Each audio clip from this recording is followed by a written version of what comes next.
ఈ డయాబెటీస్ క్యూర్‌కి apart from exercise ఒక మోడల్ ఇంటర్మిటెంట్ ఫాస్టింగ్ అంటారు. Yes sir. అంటే ఒక 16 అవర్స్ లేకపోతే 18 అవర్స్ లేకపోతే 24 అవర్స్ 1 మీల్ ఎ డే. అవును సార్. దానివల్ల వెయిట్ తగ్గుతున్నారు. అవును కొంత సార్. Yes sir. మీ యెస్. ఒపీనియన్ ఏంటి ఇంటర్మిటెంట్ ఫాస్టింగ్ మీద?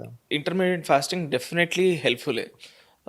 ఎట్లా అంటే 16 hours of fasting and 8 hours of food intake అని చెప్తాము. బట్ ఆ 8 అవర్స్‌లో కూడా ఏం తింటున్నాం అనేది కూడా ఇంపార్టెంటే. అంటే అవును.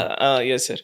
సో, అట్లా అని చెప్పేసి బింజింగ్ కా కార్బోహైడ్రేట్ బింజ్ ఇట్లా తీసుకుంటే it it doesn't hold any warrant binge అనమాట. ఈటింగ్. బింజ్ ఈటింగ్ చేయడం కూడా ప్రాబ్లమాటికే. ఈ ఆ ఈ టైంలో 6 కూడా అవర్స్‌లో తెగ తెగ తినేస్తే తినేస్తున్నారు. Yes sir. Yes sweets, sir. Carbs అవి తింటే ఎవ్రీథింగ్. Use everything. ఉండదు. So, there is no use sir. ఆ టైంలో గూడా నేను చెప్పేదేంటంటే, ఆ 8 అవర్స్ ఎప్పుడైతే తింటామో, బ్యాలెన్స్డ్ మీల్ తీసుకుంటే సరిపోతుంది. 8 అవర్స్ విండో అంటే మనకొక 2 మీల్స్ ఒస్తాయి ఆ టైంలో.